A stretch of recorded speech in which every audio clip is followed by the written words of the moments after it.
هغه اول د قصې دی یعنی د دې بنیاد دا و چې بني اسرائیلو کې یو مړی وشو دا غنوم دی عامل دا نفسن چې دی نو دا عامل دی چا مړ کو قاتل لا یعلمو پته نه لګېدله چې یاره دا مړی چا کړی دی نو د هغې دپاره دوی حضرت موسی علیه السلام ته درخواست وکړو چې یاره موږ ته دا قاتل معلوم شي موسی علیه السلام ورته الله په حکم د بقرې نو هغه د بقرې نه هغې مسله جوړه کړه آخر کار چې کله ورته بقره میلاو شوه ځکه دوی ګرځېدل چې رنګ به یې ټیک و عمر به یې ټیک نه چې عمر به یې برابر و نو رنګ کې به یې فرق و چې رنګ به یې ټیک و نو بیا به صفت کې به یې فرق و آخر کار په دغه صفت او په دغه سن او عمر او په دغه رنګ باندې یو الګ دی نوجوان چې بار بامه هغه د خپلې مور ډېر تابعدار او ډېر فرمان بردار او دا قانون دی چې څوک د مور او پلار د هغې اتباع کوي او د هغې فرمان برداري کوي الله تعالی د هغې په رزق کې برکت اچي او د هغې په عمر کې الله تعالی وله بس داسې یو انتظام وکړي او په هغې کې برکت راشي او چې څوک دا اساتذه کرامو خدمت او ادب کوي الله تعالی د هغه په علم کې برکت اچي او د هغې په مقابله کې چې څوک د اساتذه کرامو بې ادبه شي نو د هغه علم چې هغه د هغه دپاره د نفع ذریعه ونه ګرځي نه د نور انسانیت دپاره او چې څوک د والدینو بې ادبه شي نو د هغه رزق او د هغه چې کوم دی هغه عمر د هغې تنګي راشي نو عمر له بیا سر تندی نه لګي نو دا هلک چې و بار بامه د مور ډېر تابعدار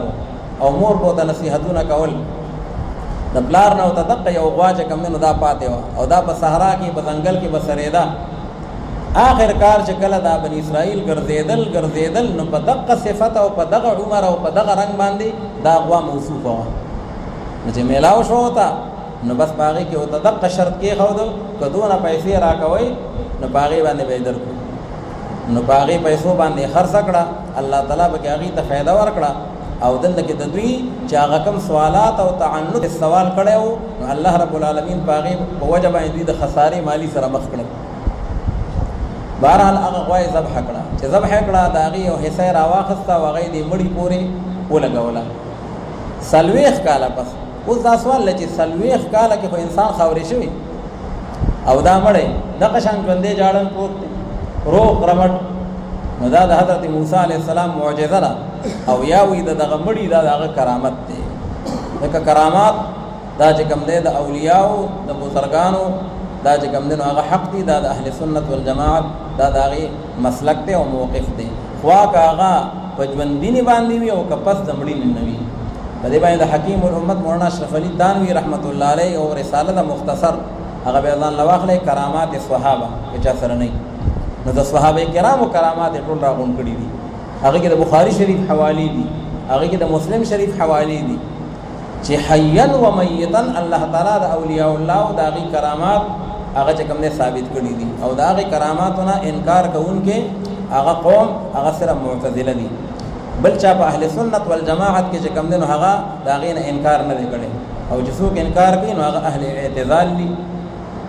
بهرحال یا د موسی علیه السلام معجزه ده او یا د عامل کرامت دی او دا علماء لیکلي دي چې د امتی کرامت دا د پیغمبري وخت معجزه ده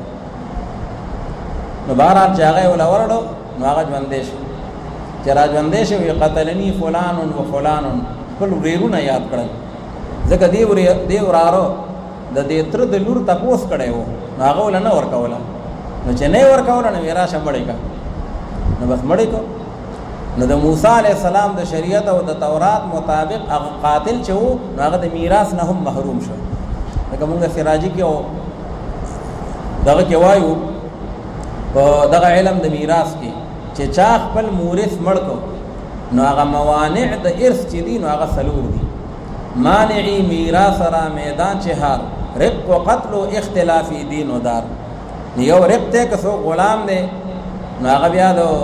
میراث قابل نه دی او که چا خپل مورث مړ کو نو هغه هم په قتل سره د میراث نه محروم شو یا که اختلاف د دینو او یا که اختلاف د دارو دا څلور څیزونه موانع دي نو دیم د هغه شریعت موسوي مطابق د میراث نه محروم کړی شو نو الله رب العالمین فرمایي مړی کول او بیا قاتل په هغه باندې پرده اچول او قاتل چې کوم دی نو د هغو طرفداري کول دا ټول دا خلاف شرع امور دي بني اسرائیل او مشرانو کې دا قباحتونه هم موجود الله وی تاسو ځان د دینه ګوره بچ کړئ وَإِذْ قَتَلْتُمْ نَفْسًا فَادَّارَأْتُمْ فِيهَا او یاد کې تاسو هغه وخت چې کله تاسو قتل کړئ یو انسان لرا نو دا خو دې موجوده او يهوديانو نو قتل کړي قتلتم یعنی آباءکم تاسو چې کوم پلاران او مشران واغې دا عمل کړي وو خو دی به خپل پلار او نیکه باندې فخرونه کول نو دا قتل داسې شو لکه دوی چې کړي وي یو انسان لرا فَادَّارَأْتُمْ فِيهَا فَادَّارَأْتُمْ معنی اختلفتم فِيهَا او دا اصل کې ده تدارعتم په علم الصرف کې مونږ وایو باب افعل او باب افاعل په اصل کې ده باب تفعل او باب تفاعل خو بیا غن نقل کیږي افعل او افاعل نو اصل کې ده تدارعتم باب تفاعل دی او بیا د باب افاعل جوړ شوی دی معنی ده اختلفتم نو بس تاسو اختلاف کو په دغه مړی کې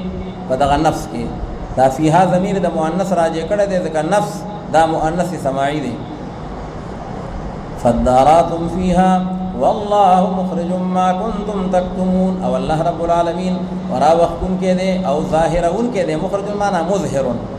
هغه سیز لرا چې تاسو چې پټو مواغې لرا تاسو کوی چې قاتل معلوم نشي او الله تعالی دا هغه لپاره ترتیب جوړ کا خبره ښکارا کړه فقلنا اضربوه ببعضها بس هو علم حضرت موسی علیہ السلام تا او دی بنی اسرائیل تا چې هو هي تاسو دی مړی لره په بعض حصے دغه غوا باندې ببعضها بعض حصہ دغوا یا داغه جبا یا داغه لکای یا داغه مفسرین ابهموا ما ابهم الله خو یو حصہ راواخلې او دی مړی لای نږدې کوي د پورې وجنګوي نو دیبا راځوندې شي وزدار چې ادربوه مخکې خو نفس ذکر شوی دی هغه مؤنث دی فيها ضمیر د مؤنث ورته راغلی و او دلته کې ضمیر د مذکر راځي شو یا به اعتبار القتیل قتیل بیا مذکر دی یا به اعتبار الشخص دا نفس چې دی دا یو شخص دی هغه بیا مذکر دی فقلنا اضربوه ببعضها كذلك يحيي الله الموتى هم دقرنګ ژوند کوي الله رب العالمین هغه مړو لرا الله تعالی کو څوک د باس بعد الموت نه انکار کوي نو دا واقعات هغه د پاره یو ثبوت او یو دلیل شو چې دا یو مړی الله تعالی را ژوندې کو نو الله تعالی لکونا کروڑونه مړی هغه را ژوندې کوي شي نو که جاغي کې الله تعالی ته فرق نشته نو دا رنګ ژوندې کوي الله رب العالمین دې مړو لرا ويريكم آیاته معنا دلائل قدرته او خای تاسو الله رب العالمین هغه دلائل قدرت فل لعلکم تعقلون خایږي چې تاسو عقل مند شئ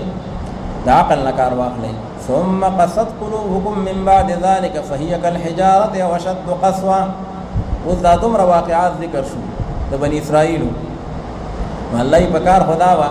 چې دوی نرم شوی او دین ته او اسلام ته او حق ته هغه ته راغب شوی او الله تعالی فرمایي وی زمین جنبت نه جنبت ګل محمد ها زمکه به خو دي خو ګل محمد د خپل ځای نه پاسي يهود او نصارا حق شانتي قران اوري دا واقعات اوري دا نصيحتونه اوري او الله تعالی مثال داسې ده غړ منګي دي فهي كالحجاره لکه د کانی په شان او الله تعالی یاد کانی نه هم سخت ځکه چې کانی په درې قسم الله تعالی ذکر کوي بعض کانی داسې دي چې هغه کې الله رب العالمین دافع او فائدہ اخلا چې داغینه دریابونه او نهرونه روان شوي دي دا زموږ د څومره سیندونه چې راځي دا چې بره کوستاني علاقې ته او برفانی علاقې ته بره زی نو دا چرته یو کانی نه یو چینه را روانه شوې ده بل ځای د یو کانی نه بیا ورو جمع کېږي سیندونه اخر کې سمندر ته خبر رسېدلي نو ګوره یو کانی دی دومره نهرونه ولې سیندونه ترې روان شو ټوله دنیا یې سیراب کړه او دا ټول چې مونږ د باغ او بهار اینو دا دغه وبو دا دغه نتیجه ده څومره منفعت ورکه انسانیت ته او بعد کانه نمبر 2 دا څه ده چې دا غینه خو به چینی نه رواني شي نهرونه خو دا غینه لګي اوبر رواني شي دي دا وړي چینی ده په دې غرونو کې نو دا غي بنیاد هم اکثر یو کانه ده یو چټان ده نو اگر چې فائدې دا غي په نسبت سره کم ده انسانیت ته او مخلوق ته چرند او پرند ته خو بیا یو فائدہ خو ورکړه او نمبر 3 دا څه کانه هم شته نتینا ولا او دریاب روان شوه دی او نتینا وړه چینه روانه شوه ده متعدی فائدہ خو نشته خو لازمی فائدہ خو شته وان منها لما يهبط من خشيه الله د غر په سر کې په کمر کې او کانه دې ګډ ګډ ګډ ګډ خطر اور غختو دا ولي الله تعالی وی دا زمانہ ویلې ده دا الله تعالی ير په دومره غالب شو خطر ارتاو شو لو انزلنا هذا القران على جبل لرايته خاشعا متصدعا من خشيه الله باقی دا سوال چې کانه خو جماعت دی او باقی کې عقل نشتا او باقی کې روح نشتا هغه څنګه ویری دا جواب دا دی چې د یری د بار خو د عقل ضرورت نشته دا ټول حیوانات یریږي کنه هرن کې عقل پکې نشته باقی د حس او د روح داغي ضرورت خوشتا همغه مخکې ویلیو چې دا ضروری نه ده چې په جماعاتو کې دومره حس او دومره روح هم نشتا چې ګنې هغه خپل مالک هم نه پیژني نه دومره حس او دومره روح په جماعت کې شتا چې هغه خپل مالک ضرور پیژني وَإِن مِّن شَيْءٍ إِلَّا يُسَبِّحُ بِحَمْدِهِ وَلَكِن لَّا تَفْقَهُونَ تَسْبِيحَهُ نو الله تعالی ګوره کاڼي د بعضونه متعدی فواید روان شوي دي او د بعضونه لازمی فواید روان شوي دي او الله تعالی وی تاسو انسانان تاسو کردار خو مخکې بیان شو قران حکیم تاسو هغه چهره ټولي دنیا ته وښودله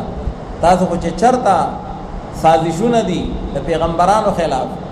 داغي د قتل سازشونه داغي د شهادت چې کوم دي پروګرامونه او بیا په دنیا کې د فساد او په معاشره کې چې کوم دي د نفاق داغي بنیاد هغه تاسو يهود او نصارا او اخیده نو الله تعالی وی تاسو کو داغه جماعت نه او داغه غیر ذوی العقول نه هم بدتر شوي اولئک کالانعام بل هم ادول داغه بل هم ادول شو نو الله تعالی چې کوم دي نو حقیقت دا مسله ذکر کی فرمایي دا باغی باندې یو نتیجه ده او شکایت ته ثم قصد وهذه شکوه دا الله تعالی د دینه ګیله کی چې کم اس کم ګور تاسو دغه کانو نه هم بدتر شوي داغینه عبرت واخلئ ثم قصد قلوبكم من بعد ذلك او بیا سخت شو غزلون استاسو اے انسانانو او اے يهود نصارا او رسول دینا فهي كالحجاره وشد قسوه نو دا زلون استاسو بشانت د کانی دي او اشد قسوه یعنی بل اشد قسوه او په معنا د بلکې ډیر سخت په اعتبار د کلکوالی سره استاذ دازلونا د کافرانو او چې څوک د قران نه فائدہ ناخلی نو دا کانه نه الله وی سم سټیل ښه سم فولاد دی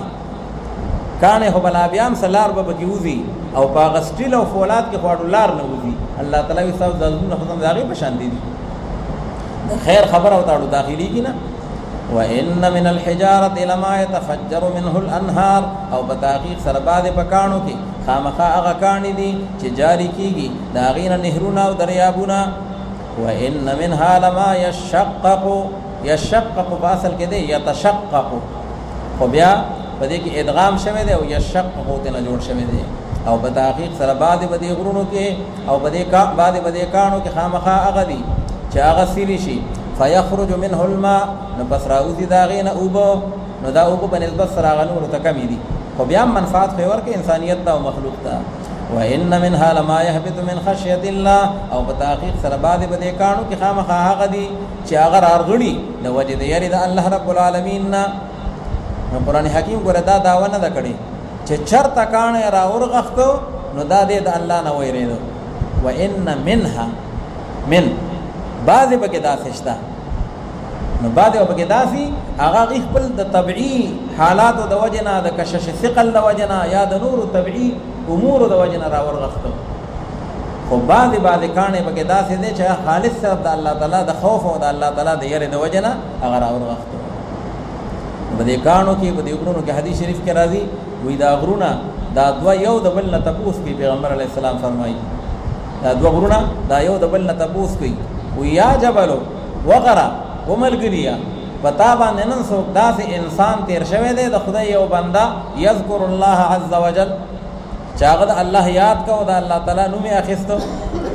نو هغه ورته او ما باندې خو یو خوش قسمت او سعادتمن انسان اوس ما باندې راتیر شو الله یادو د الله قران الوستو او د الله تعالی نوم اخیستو نو هغه یفشهد له وی ترغه د بار بیا گواه جوړ شخه داغه د بار بیا گواہی کوي نو خامخا بغرونو کې او په کانو کې باغی کې دا پویا دا شعور دا احساس دا باغی کې ضرور شته الله تعالی ذات پیدا کړی دي وما الله بغافل عما تعملون او ندی الله رب العالمین بے خبر ده هغه څه چې عمل کوي تاسو هغه لرا افتطمعون ان يؤمنوا لكم. اوس الله فرمایي چې دا څومره واقعات تیر شو او دوی د دین عبرت او نصیحت قبول نکو او بیا راه حق ته او صراط مستقیم ته ناراضي. نو الله تعالی مؤمنان او مسلمانانو ته فرمایي چې تاسو لا اوسم دا تمه دا امید دی پیغمبر علی السلام ته او صحابه کرامو ته وي چې دا يهود او نصارا دا به زموږ سره دا قرآن ومني او دا به زموږ سره دا دین حق قبول کی. الله تعالی وی ډیره مشکله ده. ان خیال استو محال استو جنون. دا کم چې په دوی کې ازلی بدبخت دي نو دوی ور هدایت نه قبلې ښه. ځکه الله وی د دې مشران خو هغه خلقو چې کوه دور ته د موسی علی السلام سره لاړل او په خپل غوږونو یې تورات واورېدو او بیا یې پاغي کې وی پته نه لګي आवाज کو راځي خو چیرې دا څوک دی چې مونږ یو وینو. نو یا خو دغه حرکت کړی دی او یا دا چې کله موسی علیه السلام تورات راوړو او هغه نقبا ورته وی چې او دا د الله تعالی پیغام دی او د الله تعالی قانون دی چې په دې باندې عمل وکړي. خو ځان نه به کې تحریف مو چې کوم کې دې شي کوي او چې کوم نشي نو بیا دې په هغه دی کې انکار وکړو. نو الله تعالی فرمایي چې تورات نه هم انکار کړی دی او په هغه کې تحریف کړی دی. افتطمعون ان يؤمنوا لكم آیا پس تاسو تمه لرئ او دا امید لرئ اے مؤمنانو مسلمانانو چې یقین به وکړي ایمان به راوړي دوی په ستاسو زباره معنا دا چې یقین به وکړي دوی تصدیق به وکړي دوی ستاسو په خبرو باندې. وقد كان فريق منهم او حال دا چې په تحقیق سره ویو ډله په دې یهود و نصاراو کې يسمعون كلام الله چې هغوی به اورېده کلام د الله رب العالمین لره ثم يحرفونه من بعد ما عقلوه او بیا باغی تحریف او بدلون کو پاغي کې رسو دا غنه چې دوی پوه شي او باغی باندې او حال دا چې دوی عالمان او باغی باندې. نو دې دوه مطلبونه شوخه يسمعون كلام الله نو دا د کوه تور هغه واقعا ده دا الله کلام اورېدلې وو ثم يحرفونه ای وی چې کم کوي شي نو هغه کوي او چې کم نشي کوي نو هغه مکوي دا به تحریف وکنه. او یا يسمعون كلام الله د موسی علیہ السلام په جبه باندې خط اورات اوریدلې وو چې دا د الله کلام دی ثم يحرفونه او بیا پاره کې رسو تحریفات کړې دي او په تورات په احکاماتو کې تبدیلیان هغه راوستي دي او دا څنګه چې نه پویدل نه من بعد ما عقلوه دي دا نستا سوچ سمجھ کر دي د الله تعالی په احکاماتو کې تبدیلی کړې دي. وهم يعلمون واذا لقوا الذين امنوا قالوا آمنا. اوس دا بیا دا يهود او نصارا او هغه بد خصلت دي او دا مخکې تیر شوی وو چې کله مسلمانانو سره میلاو شي نو سوي آمنا او چې کله بیا ځان لشي نو بیا د ایمان خبره نه کوي بلکې بیا په خپل کفر باندې قایمي. اوس د يهودو کې دوه قسمه خلک یو هغه يهوديانو چې هغه ساده لوح او یو هغه يهوديانو چې هغه سازشیانو او د سازش او د مکر او د تدبیر داغه چې کم دینو هغه ماهرانو. نو دا ساده لوح چې وو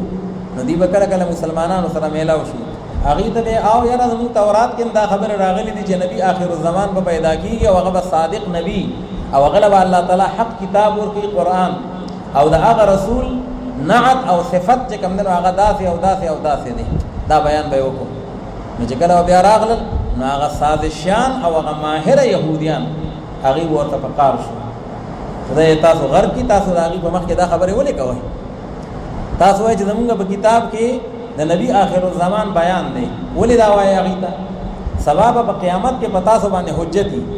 چې دا يهوديان خپوي او سوچ سمجھ کر دوی د اسلام او د دین حق داغې نه انحراف کړي کم از کم دا خبره دوی ته مکوي خپل آپس کې کوي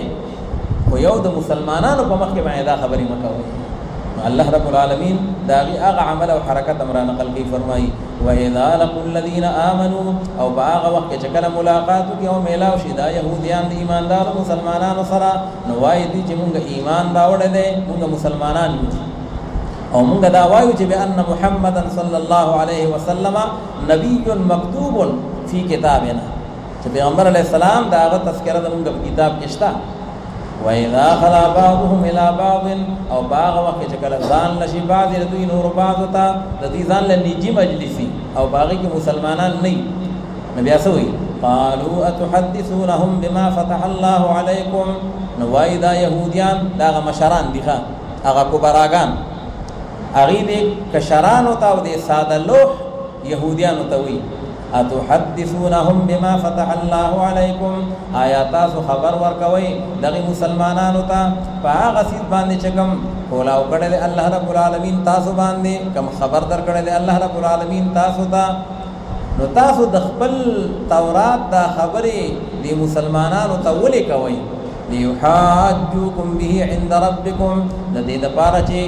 حجت بازی وکړي او دلایل گواهی دوی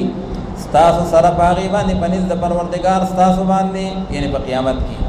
افلا تعقلون آیا پس تاسو نه پوهېږئ په دې خبره باندې یعنې افلا تعقلون ضرر حدیثکم ای تاسو د خپل خبرې په نقصان باندې نه پوهېږئ دا خو تاسو ځان وتړو سباله به دوی د الله په جناب کې وایي چې جي زمونږ په مخ کې ویلي وو چې دا نبی برحق دی دا قرآن برحق دی او اسې نه منه نو افلا تعقلون ای پس تاسو د عقل نه کار نه اخلئ اولا یعلمون ان الله رب العالمین او قرآن پاک د هغې جواب کوي الله وایي که تاسو د مسلمانانو په مخ کې اقرار کوئ او که د مسلمانانو په مخ کې انکار کوئ الله تعالی ته خو هر څه معلوم دي الله رب العالمین هغه علیم بذات الصدور دی او الله رب العالمین چې کوم دی په پټو او په ښکاره او په ټولو باندې باخبر دی لږ همدی کم کړئ اولا یعلمون ان الله آیا دوی ته معلومه نه ده د یهودیانو ته چې په تحقیق سره الله رب العالمین پیژني هغه څه چې پټوي دوی هغې لره او هغه چې ښکاره کوي دوی هغې لره ومنهم امیون لا یعلمون الکتاب اوس الله تعالی د یهودو مختلفې طبقې ذکر کوي یو د دوی د عوامو حال دی او یو د دوی د خواصو حال دی نو د دوی چې کوم عوام دي امیین طبقه نو الله رب العالمین د هغې حالت ذکر کوي او هغه دا دی چې صرف خواهشات نفسانی د هغې اتباع یې کړې ده او نور څه حقیقت او یا بصیرت ورسره نشته بس یو څو روایتي خبرې دي هغه یادې کړي دي مثلا کله څه وایي لن تمسنا النار الا ایاما معدوده د شمار یو څو ورځې دي زمونږ مشرانو 40 دن د سخي عبادت کړی و نو 40 دن به مونږ جهنم ته اور ته ځو او باقي باس بیا به مونږ سپین باز شو او همیشه همیشه به مونږ جنتیان شو کله دا وایي او کله وایي نحن ابناء الله و احباؤه مونږ د الله رب العالمین چې کوم دی د محبوبانو اولاد یو او مونږ د الله تعالی محبوبان یو مونږ نیازبین یو د پیغمبر ذاتګان یو نو که مونږ هر څه حرکت وکړو خو مړه الله تعالی مونږ ته څه نه وایي ښه الله تعالی یې پوسته کې به نه وباسم دا خو ستاسو هسې روایتي خبرې دي الا امانیه دا یو څو آرزوګانې دي او یو څو تمناګانې دي ضروري نه ده چې د انسان هره تمنا دې پوره شي ښه ما كل ما يتمنى المرء يدركه تجري الرياح بما لا تشتهي السفن وی د انسان هره تمنا خو سر ته نه رسي او هواګانې هغه په هغه طرز باندې رواني چې کشتو والا خلک یې نه غواړي د کشتۍ هغه مانکې چې دی هغه وي بعد مخالف دی نه راځي خو بس راشي پې نو الله تعالی فرمایي تاسو د ځان نه یو څو خبرې جوړې کړي دي عند الله د هغې هېڅ حقیقت نشته نو دا خو د هغې هغه عوام دي او دویم نمبر د هغې هغه علما دي د یهودو هغه علما هغې څه چل کوي قلم او کاغذ یې راغستي تورات ورسره دی د هغې سپارې ورسره دي نو چې کومه خبره د دوی د مزاج مطابق ده نو بیا خو هغه په تورات کې باقي پاتې کې او خلقو ته یې ښي تجعلونه قراطیس تبدونها وتخفون کثیره سنې به یې ښکاره کولې چې کوم کې به د دوی څه نقصان نو او چې کوم کې به دوی ته مالي جاني تاوان ښکارېده نو بیا به یې هغه حکم پټو ښه هغه به یې پټ کو نو د ځان نه به یې قلم کاغذ راخیستي وو او په هغې کې به یې د تورات حکم کله ډېروه او کله یې کموه کله حذف کوا او کله ترمیم کوا او کله زیادت کوا او مقصد بسو عوام الناس براتلل او داغینه به رشوتونه او داغینه به نظرانی او شکرانی اخیسته د هر چا د مزاج مطابق به حکم هغه ته ورکو نو الله رب العالمین داغي هغه حرکت او داغي هغه قبیح عمل هغه الله تعالی ذکر کی فرمایي ومنهم امیون او بعد بد یهود و نصاراو کې هغه امیان او انپړ خلق دي امیین جمع د امید منسوب بسوی چې د مور نه څنګه پیدا شوی دی اق شان دی یو تور ټکی ذکر نه دی نو بعد بدوی کې هغه امیان او هغه ناخوانده طبقه ده لا يعلمون الكتاب الا امانيا چاغي نه پويږي په کتاب یعنی په تورات باندې لكن یوسو ارزوګان دي الا امانيا معنا یعنی الا اکاذیب یوسو د ځان نه د دروغو محاوري جوړی کړی دي جمع د امنیتون ده وانهم الا يظنون او ندي دوی لكن دوی اسی اٹکل جنگي ګمان کوي اسی پاٹکل باندې روان دي څه حقیقت ور سره نشته فويل للذين يكتبون الكتاب دغه امیانو انجام او داغي حالت او داغي د علماء حالت ته فويل للذين ويل حدیث مبارک را دي واد في جهنم ودا بجهنم کی او کند ده او یا ويل معنا شدت عذاب سخترین عذاب ده نو فويل ويل کند ده یا سخترین عذاب ده د بار د هغه خلقو چاغي لکی هغه کتاب تورات در په خپل لاسونو باندې ایکوري لیکل ده خپل کمره کې ناشته او کله سیوا کوا او کله کموا او چې کله بار خلق تراوزی نو بیا سوی ثم یقولون هذا من عند الله او بیا دوی خلق ته وی چې دا حکم د جانب د الله رب العالمین نه دی حالانکه هغه د الله حکم نه او دا کار ولي ليشتروا به ثمنا قليلا دې لپاره چې دی واخلي ليشتروا ان ليأخذوا دې لپاره چې دی واخلي باغې سره هغه پیسو لګولرا نو پیسې لګي معنا کې دنیا هر څومره پیسې واخستې مال او دولت سي مزر واخصل نو دا ثمن قلیل دی د یو آیت په مقابله کې دا ټول دنیا دا ثمن قلیل دی فويل لهم مما كتبت ايديهم نو بس ويل کندا یا شدت عذاب سخترین عذاب دے د وجه د هغه نه چې لیکي هغه لر لاسونه د دوی او ویل کندا یا سخترین عذاب دے د دوی د پاره په وجه د هغه باندې چې دوی کسب کوي هغه لرا مما یکسبون من الرشا چې کوم رشوتونه خوري مفسرین یکسبون معنا من الرشا چې کوم رشا د جمع د رشوت ته چې کوم رشوتونه خوري او پاغي د حکمونه بدلی او د الله د قران حکم پاغي کې تبدیل راولي الله وی داغه د وجه نه بویل کندې تدي وقالوا لن تمسنا النار الا اياما معدوده دا اوس داغي یو بل هغه ارزو ده او خلاف حقیقت خبره ده د يهود او نصارا وبوي وې د شمار یو سوره د خو بمونږه دوزخ لزو اوس د شمار غورزي سودي یا خو 40 ورځې دي دغه چې هغه مشرانو د فقې عبادت 40 ورځې کړو او بس بیا بخلاص شو سپین باز بيو او یاد دویم دا چې و ورځې به مونږ ته عذاب ملاويږي 7 دن داوله وذکر دوی د معتقد مطابق د ټولي دنیا عمر ده 7000 سال د ټولي دنیا عمر ده 7000 سال و زرا کاله نو د هر زرو کالو مقابله کې به مونږ ته یو ورځ سزا ملاويږي دا ته مفروضه ده اس حقیقت او بنیاد د دین نشته د هر زرو کالو مقابله کې به مونږ ته یو ورځ سزا ملاويږي نو د 7000 سال مقابله کې مونږ ته و ورځ عذاب ملاويږي او بعد بیا به مونږ خلاص شو اصل کې دوی چې دا خبره کوله وې د دې معتقد داو چې دا دین موسوي چې دی دا مؤبد دی د موسی عليه السلام دا شریعت دا همیشه ابدن دی نو چې کله دا غي نه پس عیسی علیه السلام راغی او انجیل راغی نو تورات منسوخ شوی نه دی او بیا چې حضرت محمد صلی الله علیه وسلم مبعوث شو قرآن راغی نو تورات بیا منسوخ شوی نه دی نو مطلب دا کوم کې صرف څه عملی کمزوري ده نو دا غي په وجه به یو سوره سزا ملاو شي او باقی بیا به مونږ جنت ته ځو حالانکه دیتا مفسرین وی بناء الفاسد علی الفاسد دا بنا د فاسد د په فاسد باندې دین موسوی چې دی لیس بمؤبد دا خو ابدی دین نه دی هغه د یو وخت پورې او چې کله عیسی علیه السلام او انجیل راغلل نو دین موسوی منسوخ شو بیا چې کله حضرت محمد صلی الله علیه وسلم دنیا تشریف راوړ او قرآن نازل شو نو عیسایت چې دی هغه منسوخ شو او منسوخ چې دی نو پاغي باندې څوک عمل نشي کولای په مقابله د ناسخ کې نو رسو حکم را روان دی تاسو به اور لځي او ابدن به اور لځي ها چې څوک پر اسلام قبول کړي نه دی او د نبی آخر الزمان داغه اتباع مو کړي نه ده وقالوا لن تمسنا النار او ويل بدي يهوديانو چې هرگز به نه مسکی مونږ لره اور د جهنم مونږ تباغه نه را رسی لکن هغه ورځ د شمار هغه ورځ یا 40 یا 7 یا د دوی چې رسول عمل مونږ کړی دی بد نو داغه عمل مطابق قل اتخذتم عند الله اتخذتم فاصل کې دی اتخذتم دا حمزه استفهامی ده او بل حمزه بابی و خو هغه حمزه بابی حذف شوی ده د وجه د اکتفا نه په هغه حمزه استفهامی باندې نو اتخذتم یعنی اتخذتم تو دو فرمایا پیغمبر علیہ الصلوۃ والسلام چې آیات نیولې ده پنځ د الله رب العالمین باندې یو لوز لرا ہے الله تعالی تاسو سره اسلام لیکل ده تاسو سره معاهده شوی ده نو فلن یخلف الله عهده چې ګنې هرگز به مخالفت نکي الله پاک دا غلوس بلنا دا څه خبره ده ام تقولون علی الله ما لا تعلمون یعنی بل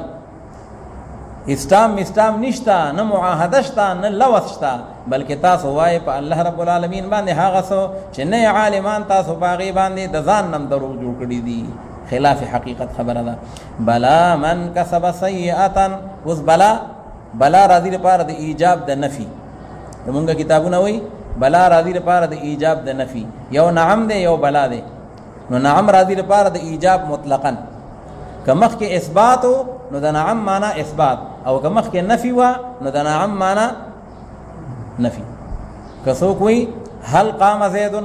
هلک زید ولاړ دی نو دی نعم معنا ولاړ دی هغه وی هل لم يقم زید هلک زید ولاړ نه دی انتخابات وته نو دی وته نعم معنا نه دی ولاړ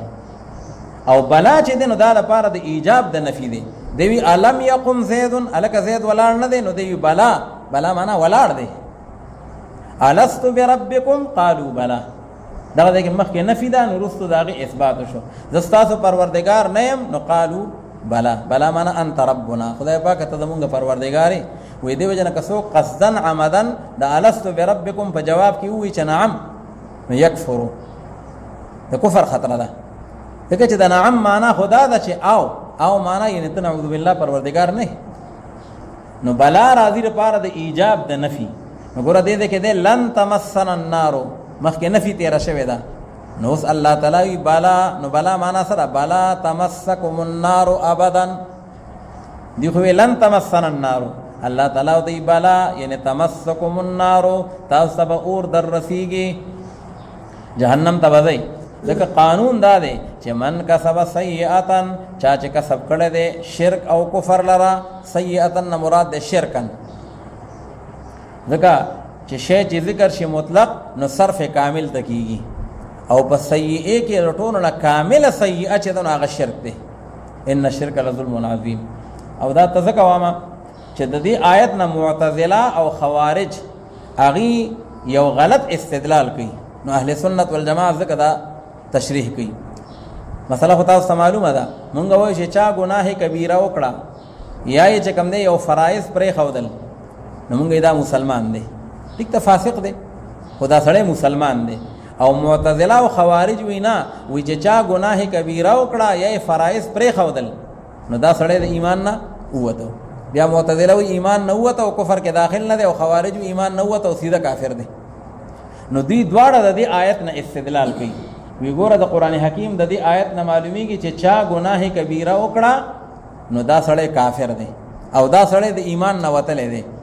من کسب سیئاتن چا چې ګناه وکړه واحاطت به خطیئته او ګناهونه دنه چاپیره شو نو فاولئک اصحاب النار او هم فيها خالدون وګوره چې هم فيها خالدون چې خو دې کافر دی کنه اهل سنت والجماعت وی چنا دا سیئاتن چې ده نو دا عام سیئه نه د مراد د دې سیئه نه مراد د شرک او قانون دا ده چې کوم انسان چې هغه شرک کوي او داغه نه ټول ګناهونه چاپی رشي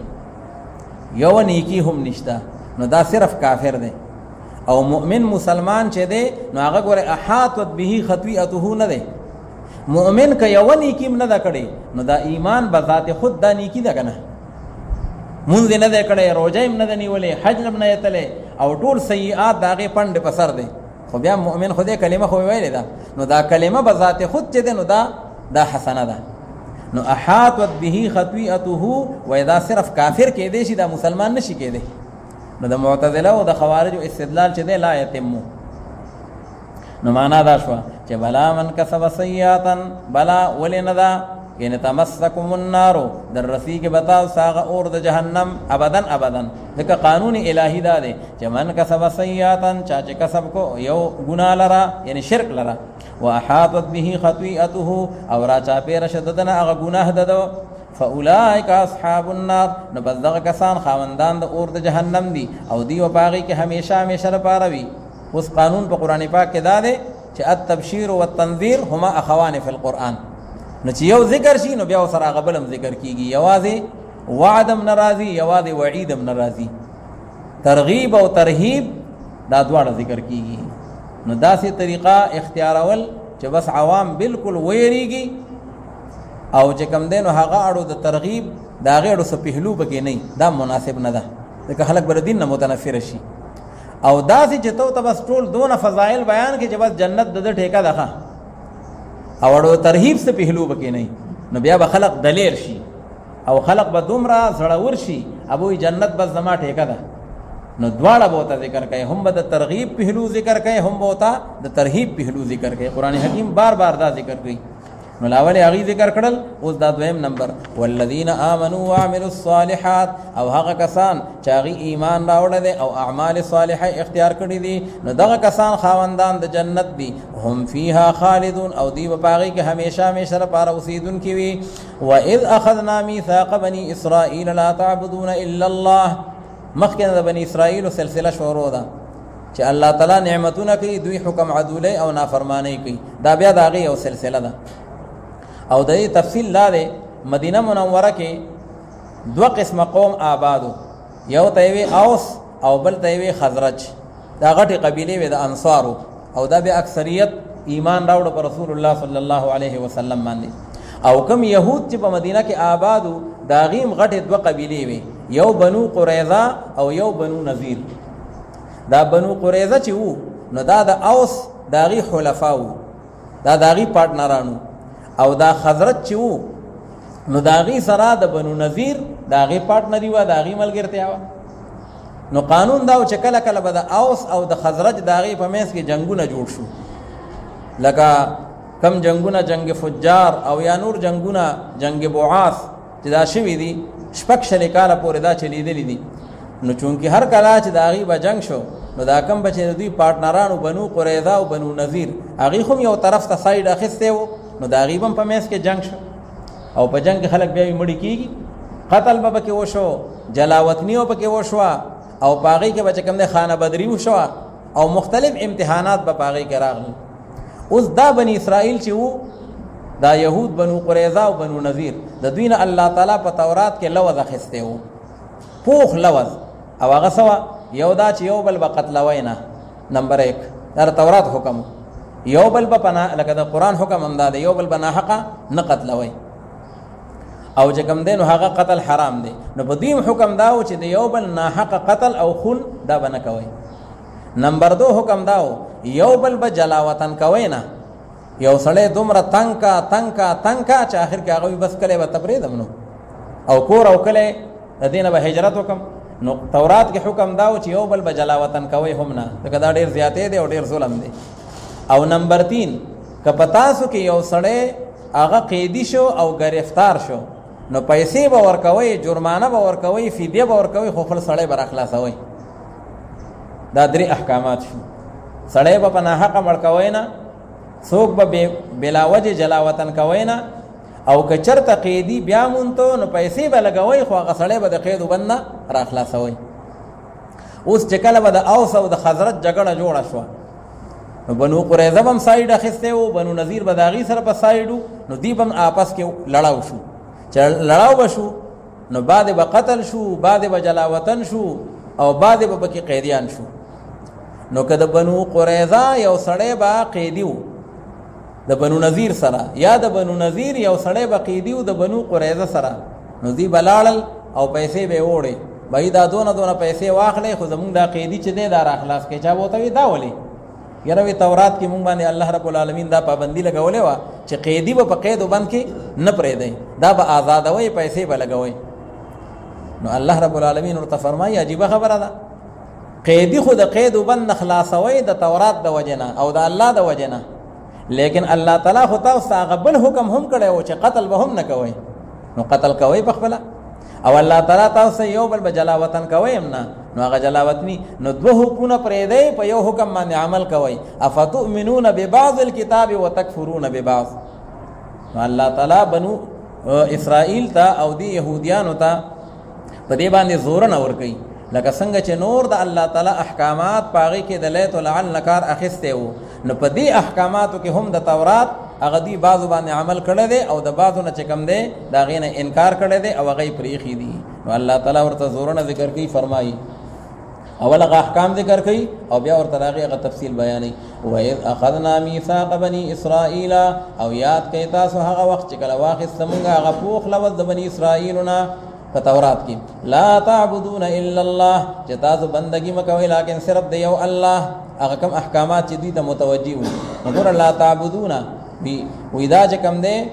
النفي بمعنى النهي دا نفي په معنا د نهي سره ده هسې خو دی لا تعبدون خو معنا یې دی لا تعبدو عبادت مکوئ الا الله لیکن صرف د یو الله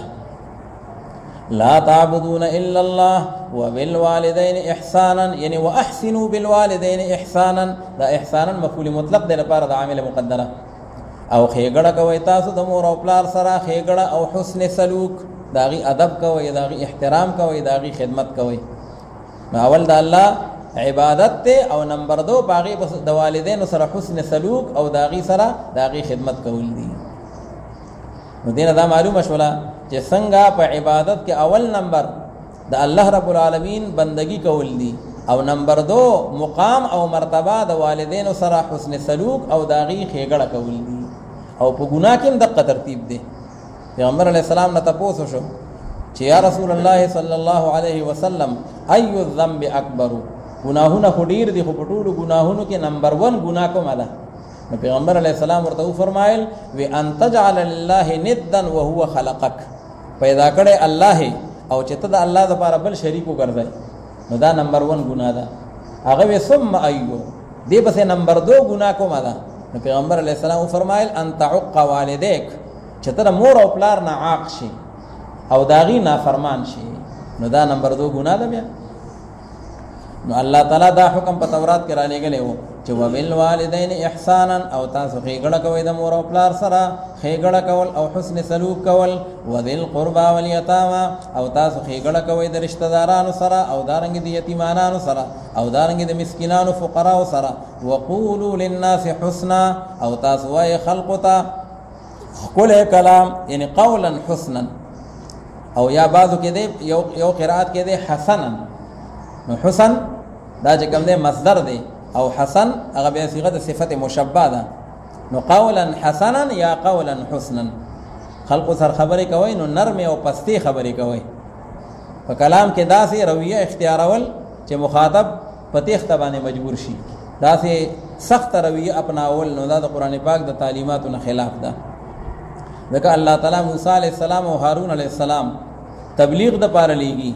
او چاته لیږي فرعون ته لیږي چې هغه د ربکم الاعلى دا غي چې کوم دنو هغه ناره لګولې ده خو بیا الله تعالی د دوړو پیغمبرانو ته وی فقولا له قولا لینا لعله يتذكر او يخشى تاسو جلال شي هغه سره نرم خبرې کوي په نرمۍ باندې الله تعالی دین طرف ته هغه یعنی هغه دعوت ورکړي شاید چې هغه باندې اثر وشي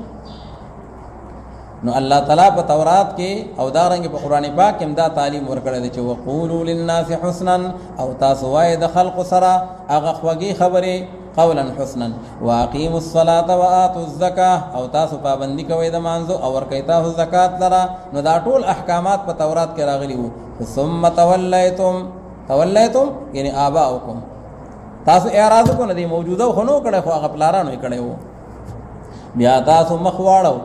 الا قليلا منكم لكن لکسان پتاسو کې داسې او چاغي مخ نو اړولې لکه حضرت عبد الله ابن سلام رضی الله تعالی عنہ او داغه ملګری اغي په يهوديت باندې قائم او چکلا قران حکیم راغې مخکې تورات منو او اوس په قران حکیم باندې ایمان راوړو وانتم معرضون او حال دا چې تاسو اعراض کوونکې وای داغه دین حقنا واذ اخذنا ميثاقكم دا اوس غلوز دې چې کوم د بنی اسرائیل نه اخیستل شوی دی او کوم وعده او کم عهود داغي نه اخیستل شوی داغه بیان او دی باغی کې کوم کوتاهی او تقصیر کړه دی داغه تذکرہ واذ اخذنا ميثاقكم او یاد کې تاسو هغه وخت کله واخیست مونږه غپوخ لوستاسو نه چې نبتو یو تاسو هغه وینو خپل لرا دماءکم یعنی دماء اخوانکم دغه خپل وینه خو نه تو یو ولا خو بل رور مسلمان به مړکاو نو بل رور مسلمان مړکول داسې دی لکه ځان مړکول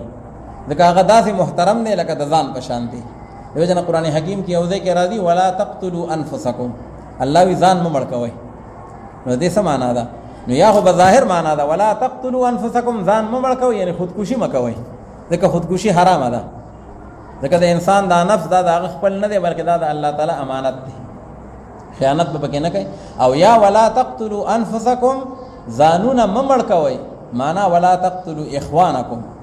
رور مسلمان هغه باندې توره او کلاشنکوب مو چتاوه، ځکه چې هغه رور مسلمان دی. انما المؤمنون اخوة، نو هغه مړ کول داسې دي لکه ځان مړ کول. نو الله تعالی ورته دا حکم راولېږو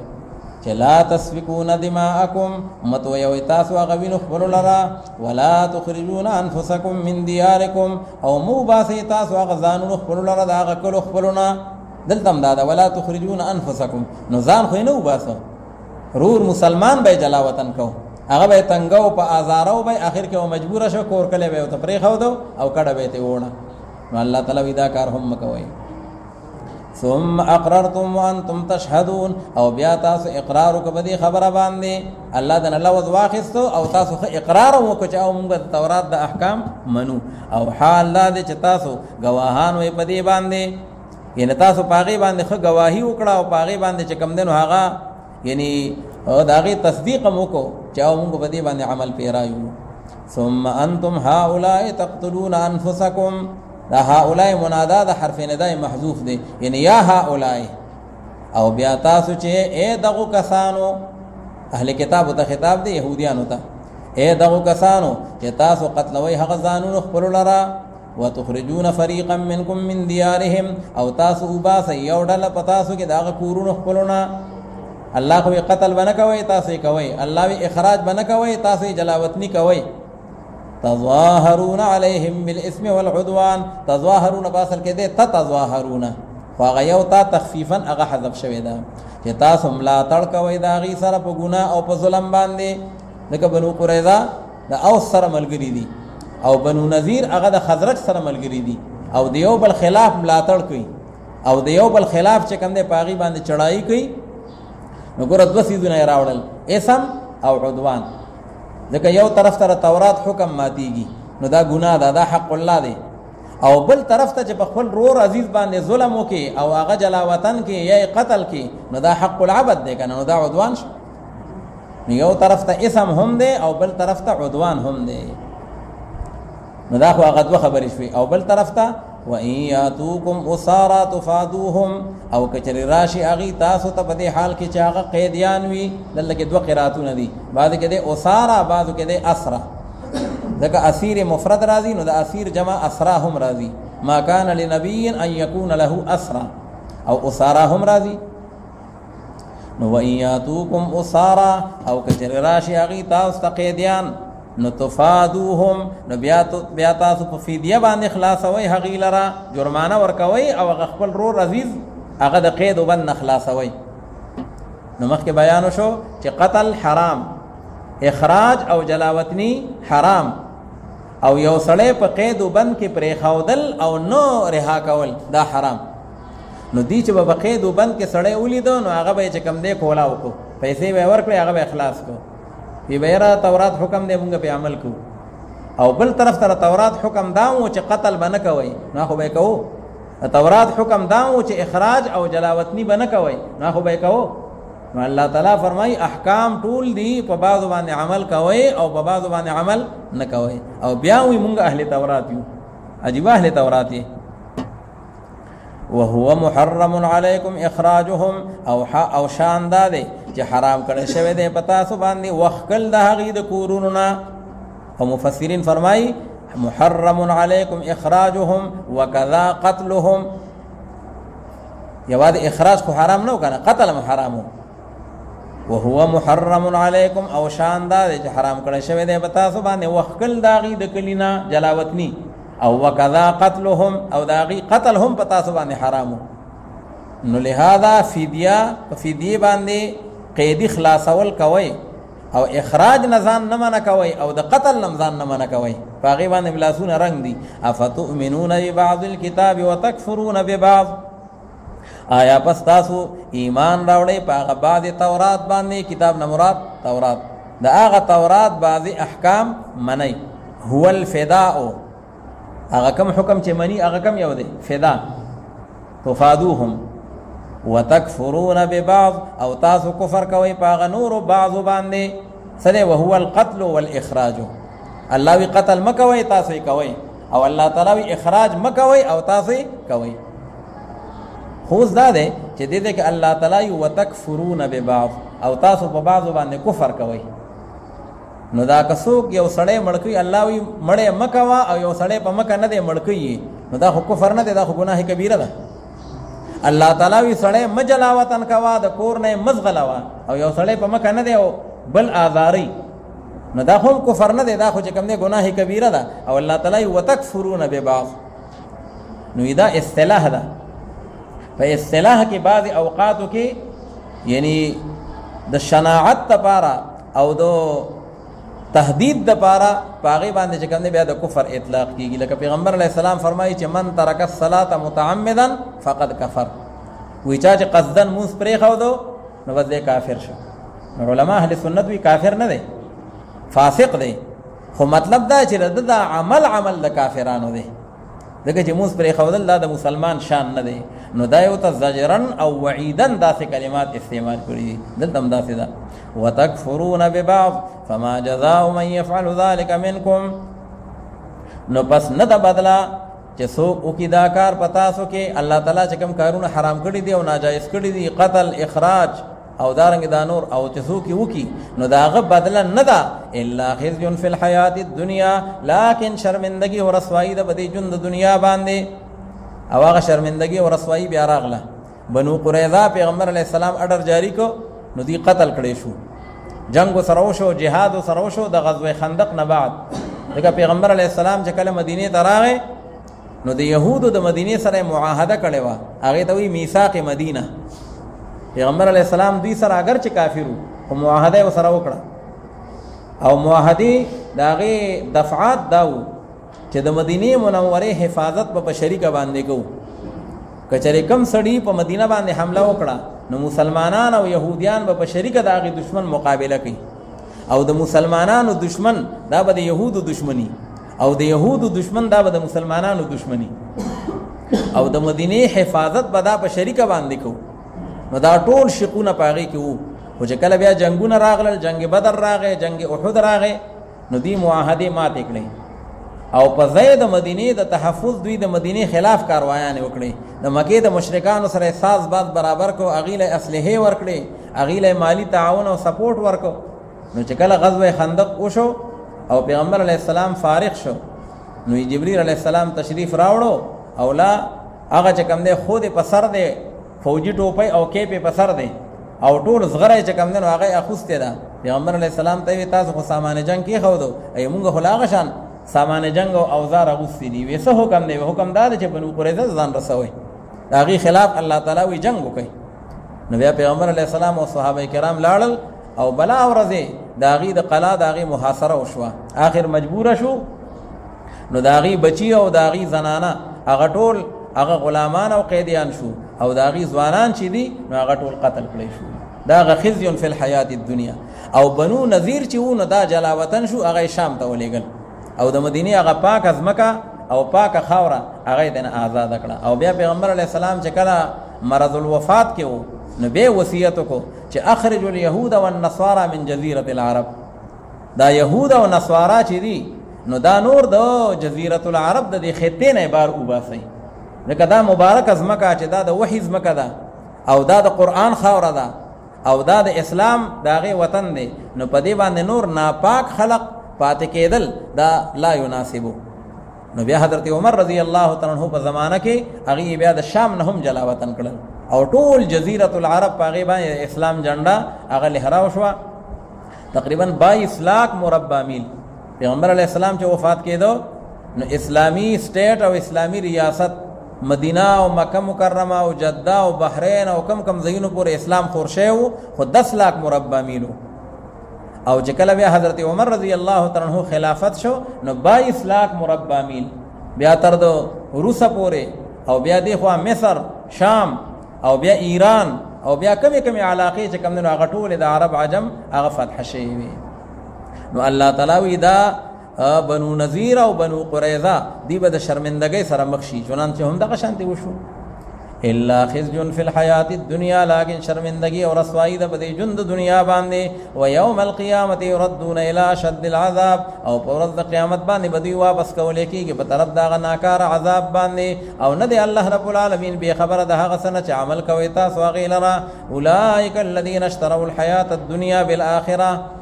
دغه کسان هغه خلق دی دا کوم يهود او نصارا دغه کردار چې بیان شو نو دا هغه خلق دی چې دی غوړه کړه د هغه ژوند د دنیا په مقابله د آخرت کې د آخرت هغه مزه او نعمتونه ټول بیلل او د دنیا د دوه ورځو هغه حب مال او حب جاه په هغه کې گرفتار شول فلا يخفف عنهم العذاب نو نبس پکولې کېږي د دوی نه عذاب په ورځ د قیامت باندې ولا هم ينصرون معنا يمنعون من عذاب الله او نه بدی منع کولې کېږي د عذاب د الله رب العالمین نه چې ګنه د هغه عذاب نه د هغه نه سو خلاص کی او هغه عذاب د دوی نه هغه سوک دفع کی صدق الله مولانا نن له دغه مل منو سره سکار د چې د بل فاطمه په دې باندې به اکتفا وکړو اللهم صل على محمد النبي الامي وعلى اله وسلم تسليما كثيرا كثيرا اللهم ربنا آتنا في الدنيا حسنه وفي الآخرة حسنة وقنا عذاب النار وأدخلنا الجنة مع الأبرار يا عزيز يا غفار يا رب العالمين وصلى الله تعالى على خير خلقه محمد وعلى آله وأصحابه